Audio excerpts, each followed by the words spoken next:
Today's episode of Nerd Soup is sponsored by Skillshare. Skillshare is an online learning community built by creators for creators. It doesn't matter if you're a veteran content creator looking to hone your skills, or if you're someone looking to jumpstart your career, Skillshare has a course for you. And not just one course, thousands of courses, ranging in a multitude of subjects like photography, illustration, animation, graphic design, and so much more. The courses on Skillshare are taught by real-life professionals, some of whom you'll probably recognize, like MKBHD. His course, YouTube Success, Script, Shoot, and Edit, is a great introductory course on how to get started with building your own channel, taught by one of the most successful individuals working on YouTube today. And the first 1,000 people who click our link in the description box below will receive 30% off an annual subscription to Skillshare. And after that, it's only around $10 a month.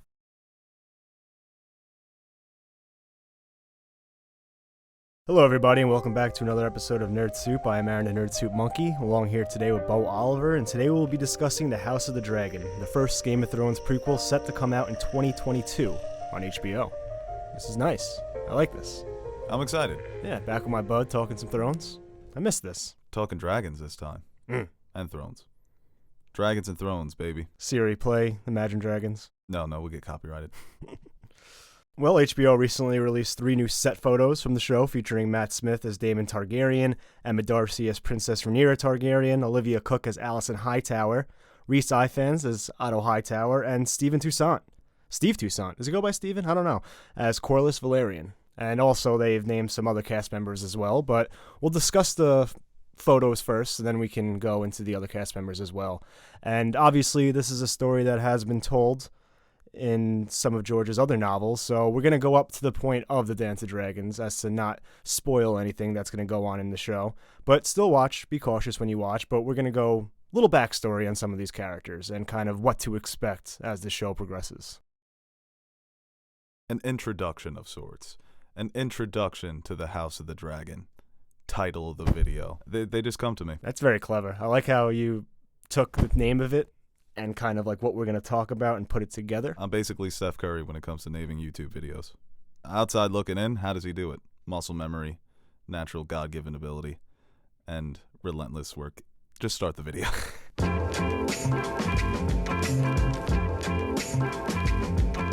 And the first character we're going to look at is Rhaenyra Targaryen, Princess Rhaenyra Targaryen. She was the firstborn and only living child of King Viserys and his first wife, Queen Aemma. Became a dragon rider when she was 7 and was rarely seen without her father growing up. When her mother died, King Viserys proclaimed Rhaenyra his heir and began to groom her as the next queen of Westeros and was named Princess of Dragonstone. Talk about a resume. Seems pretty cut and dry, but that would be too simple in the world of Westeros and would make for a pretty boring show. Viserys, being down bad, decided to marry Alicent Hightower, and they had 2 sons together, Aegon and Aemond, which in turn made the issue of succession a little more complicated. See, that's a good basis of an HBO show. You know, I'm surprised they haven't done anything like that yet. Succession? Right, yeah. People fighting over who's going to succeed the throne. Very novel idea. Interesting premise here. And the character of Rhaenyra Targaryen is being played by Emma Darcy, an actor who is relatively unknown, and I think that's common throughout the cast list here. They have appeared in the series Truth Seekers, which was an Amazon series featuring both Simon Pegg and Nick Frost, and they also appeared in Wanderlust, which was a BBC series. I think I like when Hollywood casts actors who aren't necessarily B-list or A-list, where people aren't too familiar with their work. Obviously, they have casting professionals, and they have auditions, and they feel that Emma Darcy is going to be the best actor for this role. It's a very important role, a young, precocious Targaryen princess who was promised the throne, who, finds herself in this tumultuous situation of who is going to succeed her father, Viserys. And I would like to see almost some flashbacks in this series. It's not something common with Game of Thrones, but getting some looks at her grooming, her coming into her own to one day rule the 7 kingdoms, and then people trying to take that away from her. I think that would be interesting to get into her history. Right, and obviously in this world of Westeros, being a woman, there's no certainties. Usually, right. Oh, you're the only child of the king, you're next in line, but obviously she has uncles, and then her father ends up having other children, so right. It creates a mess. And, this is like you said, this is a character I'd like to take a deeper dive, even though there is a lot there in the beginning of this story. Just her grooming, growing up in this world, and becoming the Princess of Dragonstone at 16, which is pretty much, It's that and Blackfire. You get the Yeah. sword, or you're supposed to get both, but, if you're the Princess of Dragonstone, you are the heir apparent. Right, and people will recognize a lot of Daenerys in this story, where obviously there are some differences with Daenerys having to try and take back the throne, and Rhaenyra was promised the throne. But you see that, there were points in Westerosi history where individuals in power did embrace female leaders and rulers and wanted to put women in positions of power, with Viserys coming to the conclusion, I have no other male heirs until he marries Alicent, so this is going to be my successor. And most of the lords in Westeros were like, cool, because you've got dragons. I'll fucking the donkey Targaryen king. I don't give a fuck. Donkey on the back of a dragon. We've seen it in Shrek. Yeah, we have. It's not unprecedented. So yeah, I'm interested to see how they bring this character to life. Like we mentioned, Emma Darcy hasn't been in much, but great opportunity for this actor. Yeah, of course. And one of the more known actors in the show would be Matt Smith, and he's playing Daemon Targaryen. And if you were to picture a prototypical Targaryen, it would be Daemon. He's described by Maester Yandel as dashing, daring, and dangerous, but merciful and quick to take offense. Archmaester Gildeon wrote that Daemon was ambitious, impetuous, moody, and as charming as he was hot-tempered. So, oh boy. Yeah. He was also considered to be an experienced warrior of his time, wielding the Valyrian steel sword Dark Sister. And I think his dragon's name is Craxus. It's a hell of a name. So it sounds like the perfect character to throw in the mix of a violent civil war. Right. Like we talked about the line of succession, he would have been the next male heir for the Iron Throne before Aegon was born, and he always considered himself to be the choice if Viserys was never to produce a male heir.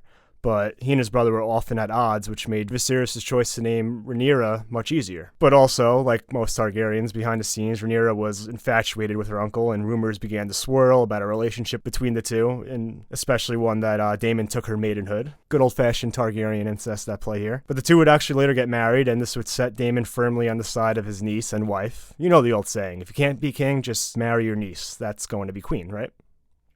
In Westeros, nepotism is a completely different ballgame. Yeah, where have we seen this before, though? A niece and an uncle? Yeah, it's, but yeah. Shades of Jon and Daenerys, just flipping it. Yeah, if only Jon can brace his Targaryen side, huh? Maybe a lot of people would have been alive.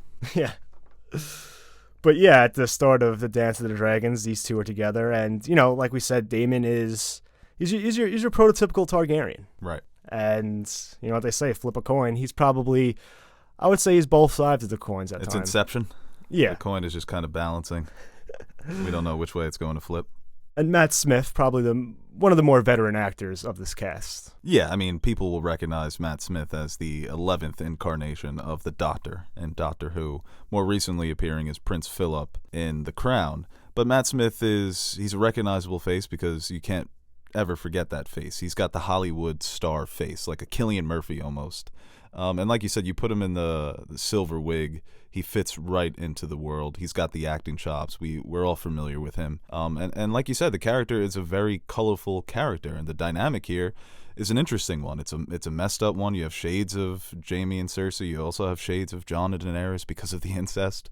But like you said, he's also a character that feels that maybe the throne should have been his. So what's the best choice? If you can't beat him, join him, right? And in this case, it was a lustful relationship. So naturally, fans are going to be drawn to this character because, especially when it comes to the Game of Thrones fandom, they love characters like this. Yeah, and it's so interesting because you don't really know why. Because a lot of the story is told through Maester's perspectives and things like that. So you don't really know the true reasoning for his intentions of being with his niece. There's this character, Mushroom, who just goes around spreading rumors about everybody. And it's, he says that like he was teaching her lessons on how to seduce another person and stuff like that. So, it's very... Well, now we'll yeah, I guess these writers have the opportunity to pin it down. Right, because a lot of what we know is hearsay or secondhand reports. So I guess we'll get the truth of this. Right, there's always truth rooted in all of the lies in Westeros, right? But yeah, he's a character. He's at odds with his brother over certain things, and, he leaves court at times, and he allies himself with other people who are maybe not in the best graces of the crown. So, he's kind of one that is feeling the situation, trying to kind of navigate to whatever's going to be best for him. Yeah, and that's what's so great about George's writing is that the wars are always so much more complex than good guy or bad guy. Even to people, what led them to make the choice to back your niece over your brother? Is it so much that you believe in your niece or that you just want to get back at your brother?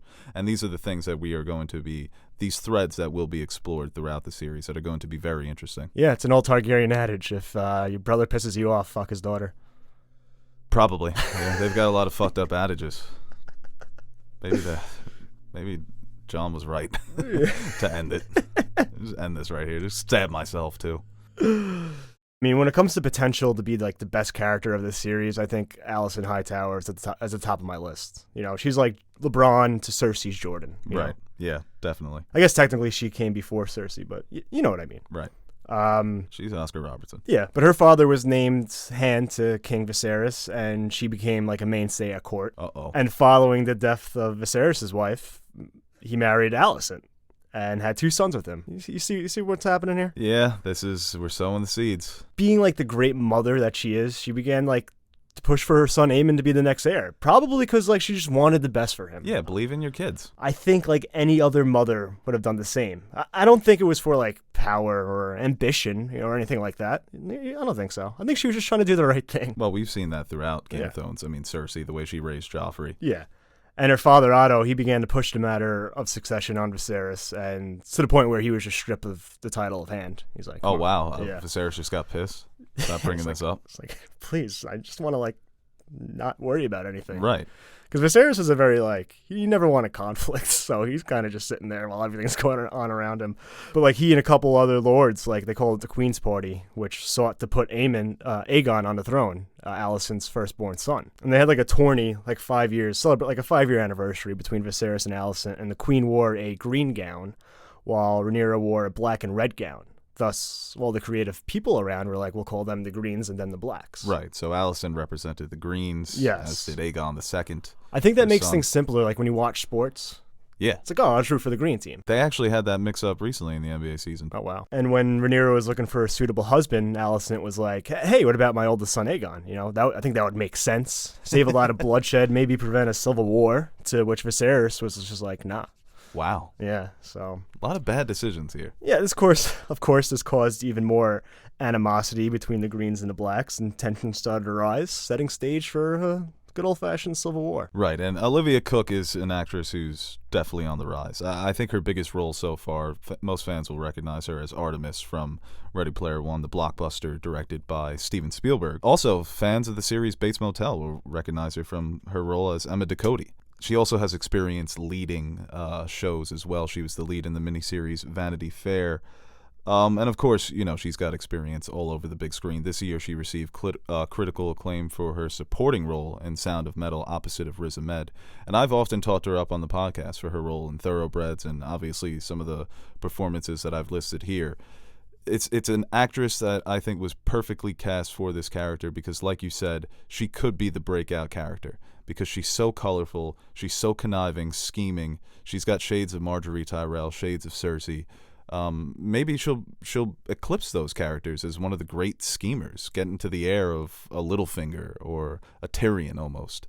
But she's just got incredible potential to be a fascinating character. Obviously, people will love her. Some other people will hate her. There's going to be a lot of drawing sides when it comes to this show and the fandom because we saw it as Game of Thrones got into Season 7 and Season 8. I'm Team Lannister. I'm Team Targaryen. I'm Team Stark. There's going to be a lot of fucking teams here, and I think she's going to rally a lot of the fans to her side, definitely. She's going to be incredibly divisive as a character, but I think one thing people can agree, same thing with Cersei, love her or hate her, you can acknowledge that she's just a great character and I think she'll be one of the main reasons a lot of the things that happen in the series got set in motion. Look, bring up this drawing from the Wiki of Ice and Fire. Look at that smile. Look at that look, that stare. She's conniving, man. She's conniving. She's got the look in her eyes. So I think this is the performance I'm most excited to watch. Yeah, and it's a classic tale of how power corrupts, right? Yeah. A lot of these characters. I think there's some accounts of her having a pretty decent relationship with Rhaenyra, but once she has her own sons, it's Yeah, no, that's another interesting fact is they did start out on good terms. Mm-hmm. And like you said, when you have the opportunity to put your son on the throne, it's not even a night and day situation. It's just events lead up to these decisions. And that's why this world is so fascinating. And her father, Otto Hightower, served as Hand of the King, not only for Viserys, but I think 2 other kings. And while the Hand of the King for Jaehaerys, he effectively ruled the 7 kingdoms at the end of his reign. Okay, so he's one of those shadow rulers, like a Tywin for Aerys. Yeah, so he has a lot of experience. He knows the game. He knows the field. And oh man, so he's training his daughter. Yeah. Yeah, he's passing down all those gifts to his daughter. This is LeBron and LeBronny Jr. But while he was Hand to Viserys, him and Prince Daemon, who we talked about, Matt Smith, right? They had a bitter rivalry, and he even convinced Viserys at times to remove his brother from several positions from the small council. Oh, it reminds me of Robb's relationship with Ned, kind of drawing a wedge between his relationship with Stannis and Renly. They always saw Ned as the one to trust, and so naturally the Hand of the King and the brother rivalry, it's something else. It's also something we've seen. Yeah, but he feared that Daemon could be the next Maegor the Cruel if he were ever to be king. And he actually supported Rhaenyra before, obviously, his own interests got involved. But yeah, I guess that changes when your daughter ends up marrying the king and having an heir of her own. Right. Like I said before, he was removed as Hand of the King after he kept pushing Viserys to name Alicent's children as the rightful heirs. But he did return after. I think the new king died, the Hand of the King died. So they kind of just put him back in there because, he knows the game. We'll bring him back. Right. that was a smart move. That's like Steinbrenner always firing Billy Martin. Yeah. Bringing him back. Yeah, like I said before, during his time away, a lot of people who supported the Queen, Alicent, there was a lot of them at court, and the kind of like that Queen's party and support for her heirs were started to grow. Right. So the foundation is there for some shit to go down. Yeah, and Rhys Ifans as Otto Hightower. Comic book fans will recognize him from his role as Dr. Kurt Connors, a.k.a. the Lizard, from The Amazing Spider-Man 1. And he also appeared as Xenophilius Lovegood in The Deathly Hallows Part 1, Luna Lovegood's father, my favorite Harry Potter character. To my surprise, he also played the role of Mycroft Holmes in the Sherlock Holmes series Elementary, which I hear is better than the BBC series, so I might have to check that out. But Rhys Ifans, like I said, he's got notable performances throughout his career. Fans will recognize the face, maybe not the name. We will, because obviously this is what we do. But he's an actor that's going to bring so much to this character, and these 2 characters are definitely the 2 to keep an eye on. Yeah. Well, and I think him, like his rival being Daemon and having Matt Smith play that character, I'm looking forward to some really good back and forth between those 2. Yeah. Oh yeah, definitely. Yeah, them sharing screen time together, how that rivalry is going to play out. Those characters, those actors are going to bring so much to that rivalry and back and forth. My favorite line on the wiki is that he's remembered as a warning that knowledge is not everything. Ooh. Yeah. We see that a lot in this world. Yeah, power is power. Yeah. Like we said, he has that wedge with Daemon and had Viserys remove him from a couple positions on the small council, which actually backfired because Daemon then became the head of the Gold Cloaks. So now he just has 2,000 men-at-arms at his back, so... Not bad. Yeah. I'm going to say this a lot. You can see. Yeah. A lot of the pieces are in play here. Right. Yeah, and pieces we may not see in the show. No, because I assume they're going to start probably right before the dance. And this is a lot of things that happen leading up to, they'll probably be referenced, but they'll probably get into some of the backstory. But I assume that a lot of what we see between Daemon and Otto will be kind of talking about, or you'll just know right on, like, from the first scene they share together, like, right. Oh, these 2 have a past. They don't like each other. Yeah. And it's what Game of Thrones did so well, where you never felt like you were missing anything. It's more of there's history here that you should be aware of. And that's cool. I always like when they keep some of the history in the dark.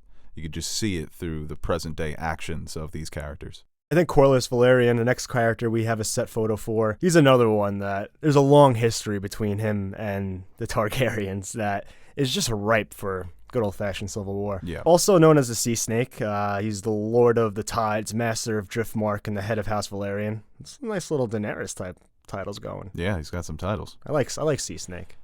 Right. I hope he makes people address him with all his titles, too, like Daenerys.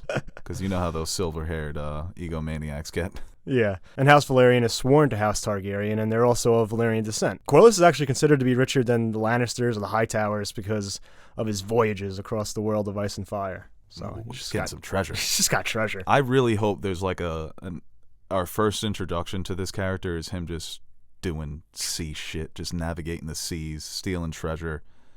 Just having fun, just living his life as a Well, what's his personality like? I think he was like remembered. It says he was remembered as wise in peace and valiant in war. Okay. So probably a very. So he's almost more like a Davos, where he is very skilled at what he does, but he's more of a pragmatist. I like hearing that he's wise and. So he's never satisfied. Okay, so he's got that unscratchable itch, but he's coming from it seems like he is coming from a pure place. So maybe he won't be a character, not that he's not as colorful, but as divisive as some of these other characters. I feel like this can be the traditional fan favorite, like a Davos, where everyone he's like the Westerosi uncle that everybody wants. Like I said, House Velaryon is sworn to House Targaryen, and, well, everyone is, but they're more like... No, but they're close. I mean, they're basically, like you said, they've got the Valyrian descent. When he married into the Targaryen family via Princess Rhaenys. There's a lot of interesting, too, like, as far as succession and, like we were talking about before, about the hesitancy to promote a female heir. When Rhaenys' father, Aemon, died, King Jaehaerys skipped over Rhaenys, who was Aemon's only child and heir, and instead named Prince Baelor. And this angered Corlys, and he left court and returned home. Yeah, no, it's another case of a woman ruler being passed over because she's simply a woman. It gets even more complicated, though, because Baelor died before even taking the throne. And so Corlys was like, well, let me try to do this again. But now he has a son, so he's like, hey, look at my male heir here. Look at our male heir, Rhaenyra. So he's like, hey, Rhaenyra should be the rightful heir, but they're like, no. Like, Corlys, we love you. We know that you have a lot of money, but no. And then he gets slighted again by the Targaryens when Viserys married Alicent to be his wife rather than his daughter, Laena. So it's 3 times his family was passed over for some royalty. Then he was like, hey, Prince Daemon, we could be boys. So yeah, no, at this point, right. He aligns with him, and it, again, sets things up. But again, and it even gets even better because he's trying, because they're trying to find, this is at the time they're trying to find a suitable match for Princess Rhaenyra, and King Viserys and his council chose his son, Rhaenyra, who they passed over for king, but like, oh, let's marry him to the heir apparent. Right, Rhaenyra Velaryon was the first husband of Rhaenyra. But then he was just fucking mugged, right? Was he mugged in the streets somewhere? He just killed? Yeah, he got... He just got knifed? Unceremoniously. Yeah, no, that's... I love that in the Game of Thrones world, when characters just die random-ass deaths. Like, he was just walking around without his people. Yeah, he got caught lacking. Stupid. And Prince Daemon would later go on to marry his daughter, Laena. It's confusing, because the names sound very alike, and it's pretty much of musical chairs of people banging. Because then we know Daemon and Rhaenyra, it's a whole thing. Yeah, good luck editing this. Mm-hmm. Just make it make sense visually. But yeah, eventually both his children died, and that allowed Rhaenyra and Daemon to be betrothed. Love always finds its way. Definitely, especially with the Targaryen lineage here. And Stephen Toussaint is another actor who mostly has appeared on stage. And he's obviously had a long career, and he's got credits. Some of his more well-known movies would be the 1995 Judge Dredd and Shooting Dogs. Also appeared in Doctor Who in 2015. But like I said, he's an actor that we haven't seen much of him. But I imagine the casting directors, they feel that this is the best actor to bring this character to life. And everything that you just went over points to him eventually having the opportunity to become a fan favorite. Just the look of the character. I mean, that's something that we really even haven't touched on, just how awesome all of these characters look. And that's become a staple of Game of Thrones, is that the details and the costumes and the hair, and they really pay attention to all that stuff. His design is, I mean, he looks like somebody straight out of the Pirates of the Caribbean, right? But we know it's going to be the Game of Thrones world, so he's going to be even more of a badass. And I can't wait to watch this character come to life. Yeah, I think Alicent and Corlys are my 2 most anticipated. There's a lot of other things with this character too, like in his past, Mushroom again, always starting shit. Like, he claims that like he started a fire that killed like Sir Harwin because people thought Harwin was banging Rhaenyra. Mushroom's always starting shit. Who the hell is going to play Mushroom? That's what I'm asking. I want Mushroom. Ben Schwartz, and he just speaks like John Ralphio. I wouldn't hate it. The Targaryens are the worst. And that rounds out the characters that we have set photos for thus far. But there has been some other casting. I think we should start with the man responsible for all this, King Viserys, who will be played by Paddy Considine. And Viserys, despite indirectly wiping out most of his family, was actually considered like a pleasant dude. Like he hated conflict and was generous, but he was also decisive. And an inept ruler, it seems. He just let things get... But I feel like the world around was good, Right. prosperous and peaceful, but He wasn't good at in taking his own care house, of his home. you know. Right. Yeah, his house was a mess. But I feel like he's someone you can just grab like an ale with, a horn of ale. Yeah, I mean we talked about this character a lot through the backstories of other characters, but it just seems like things just got away from him. Yeah, and Paddy Considine is an actor who's well known and definitely in our circles, but I think he'll be a familiar face for a lot of fans. And Viserys, it's not the biggest role in the series, but you get an actor of this caliber to play the king who, like you said, is kind of responsible for all this shit going down. Because he just lets, he did a bad job of cleaning the weeds in his garden. He just let the weeds grow too much. And look at this photo when you go on the wiki. He looks nice and happy. Yeah. Looks like he'd be fun to hang out with at a feast. You definitely want him at he's a riot at weddings. Yes. You want to invite him to your wedding. He's going to have a great time. Like I said, you go through his filmography. I mean, just look at all of his credits, man. It's a good mixture of actors who've been around the block and some newcomers that are going to try and really lead this show into becoming a sensation. Yeah, and I think with Viserys, the character, I mean, just him, like we said, the way Westeros is, him actually being initiative and kind of proclaiming his daughter his heir. Right. He could have done it. He could have named his brother, but he trusted her. He groomed her, gave her Dragonstone, and he really didn't let anybody convince him otherwise. No, he stood firm with that until even when he had his own sons. Right. And I think I read something where like he eventually wanted to have a son of his first wife just so people would stop bothering him. Right. Just leave me the fuck alone. Yeah. I wonder if we'll see kind of the confliction there. If he does feel like he's being pressured and then he does decide not to back down. I think that would be the perfect actor to play that type of character, right? Who's getting pressure from all sides and has to stand firm. Don't want to spoil anything, but yeah, I'm excited. Excited for the character. And we talked about Rhaenys Targaryen a little, wife of... Yeah, the queen who never was, wife of Corlys. Yes. I just looked that up on your outline. Yeah, thank you. And, like most Targaryens, she's considered a great beauty, clever, fierce, with a fiery temperament. Gotta love those Targs. Right, and Corlys and Rhaenys are adults. They're the adults in the room. They've been around the block. Obviously, you've talked about all the times that they've been slighted. Her nickname was the Queen Who Never Was. And Eve Bess is another actress, appearing as Nurse Jackie in the series. Nurse Jackie playing the lead, appearing in movies like The King's Speech. She's familiar to audiences.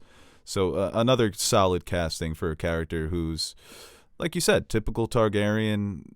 That's why they're so fun. That's why people love this house, because there's so many goddamn nut jobs running around. But her and Corlys, I mean, like, they had support. Like, once they had a son, and they felt like, well, their son is the grandson of Aemon, who was next in line after Jaehaerys. So, typical line of succession. If he didn't die, the grandson would probably be the rightful king. But and they got support from some Starks and Baratheons, so they had some respect throughout the Seven Kingdoms. Right. But in the end, Viserys was chosen. Yeah, I mean, they're the two biggest, they're the two richest people, right? Yeah.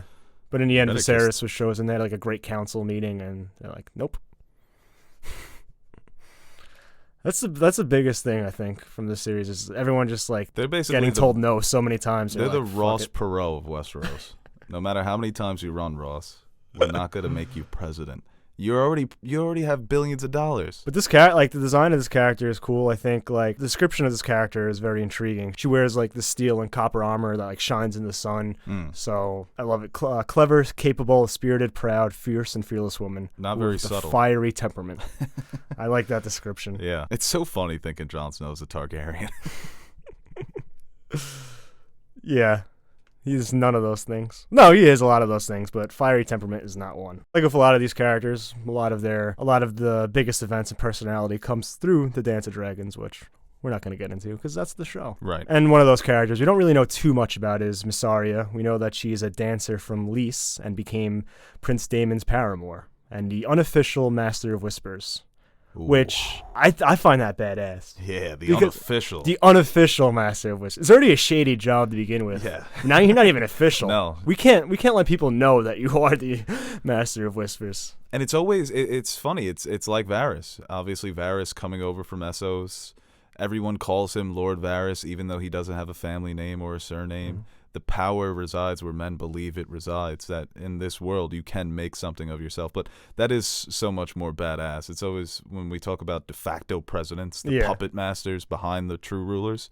And Sonoya Mizuno obviously has made a name for herself over the last couple of years, appearing in Ex Machina, Annihilation, Devs, which she played the lead, La La Land, Beauty and the Beast, Crazy Rich Asians, and the Netflix miniseries Maniac. Another star on the rise, another talent to keep your eye on, not just for the show, but just in general, like an Olivia Cooke. So yeah, it's just, like I said, it's a great balance of some unknowns, some veterans, some newcomers, and this is like a dream character, right? If this character is done right, she could be another Littlefingered Varys 2.0 here. And there's not really much known about her before. Right. We're not going to go into mysterious past. I like it. Like her events of the Dancing Dragons, but she was given a dragon egg by Daemon, which is pretty neat. But then Viserys was pissed that he gave her a dragon egg and banished her back to Rhys. I'll take it. Do I keep the egg? Oh yeah. Oh, 100%. Yeah, I'd sell that. You know how much those fucking eggs sell for? Go on and get your egg and run. That's like 10 Bitcoin. I love dragon eggs being the Bitcoin. Yeah, the dragon eggs are the Bitcoin of Westeros at this point. Dragon eggs to the moon, baby. And the last, not the last, but last but not least, definitely. Yes, of the characters we have so far is Cristin Cole, and other than sounding like a future slot receiver for the Patriots, he was also Lord Commander for Viserys' Kingsguard. Yeah, definitely like 900, 1,000 yards per season, close to 1,000 yards per season, 80 catch scape. And again, most of his character's importance is shown during the Dance of Dragons, so I guess a vague backstory of the events. He's pretty much in, like I said before, a lot of secondhand information. So he either was in love with Rhaenyra or she was in love with him, depending on who tells the story. But they had a falling out, and Cole became a supporter of Alicent Hightower. Yes, and he was the commander of the Kingsguard for Viserys, right? Yeah. Right, so he's obviously commander of the Kingsguard. You know, we didn't really see it with Barristan because Robert never truly trusted him. But the commander of the Kingsguard is supposed to be a major player. He sits on the council. He's an advisor for, you would imagine, foreign policy, of course, and domestic policy. So it's an influential position. So you can imagine that how someone, you know, who's had a broken heart or a falling out would use their power and influence in some devious ways, right? That's the lessons of Game of Thrones. Everyone always loves a morally gray leader of the Kingsguard. And he's being played by Fabien Frankel, who, another relatively unknown actor, but he did play the love interest of Emilia Clarke in Last Christmas, or one of the love interests. So, yeah, he's had experience with some Targaryens on screen. Mm-hmm. He also appeared in NYPD Blue and four episodes of the miniseries The Serpent. So, like I said, relatively unknown, but a big role. And happy for him, right? Happy for this actor. Yeah. Don't fuck it up. No, yeah, he plays a big part in the story coming up. So I'm just interested to start getting more on this. Like, we still need Aegon to be casted. Yes. I'm waiting for that. He's confirmed, obviously. And there's still a few more characters, you assume, you know, some prominent roles out there. And I'm looking forward to getting the more and more news we get about this series, because I'm getting that itch back. Yeah, and as we get more news, we'll continue to cover set photos, or hopefully a trailer we'll get by the summertime, and maybe do a part 2 for this video. Obviously, we broke down 5 of the major players that are kind of representing the both sides of the inevitable civil war here, and we got into some of the minor and supporting characters as well. But like you said, there's still a lot left on the table for them to cast, for them to show us, and for us to talk about. So I'm definitely looking forward to it. Like you said, we will be back as more news starts to come out and momentum starts building up for this series. So hope you stick around, leave a like, comment, or whatever. Subscribe, right? What else do I have to do? Yeah, subscribe, share. Yeah. Patreon, we got stickers. Oh, cool. That's nice. Yeah. None for Teddy, though. Sorry, Ted. Finish doing it. Maybe we'll give you a sticker. Yeah, so thanks for watching, and later. You want to go play mini golf? No. Well, it's a fun way to kill time before death. Put it that way. I'll go get my putter.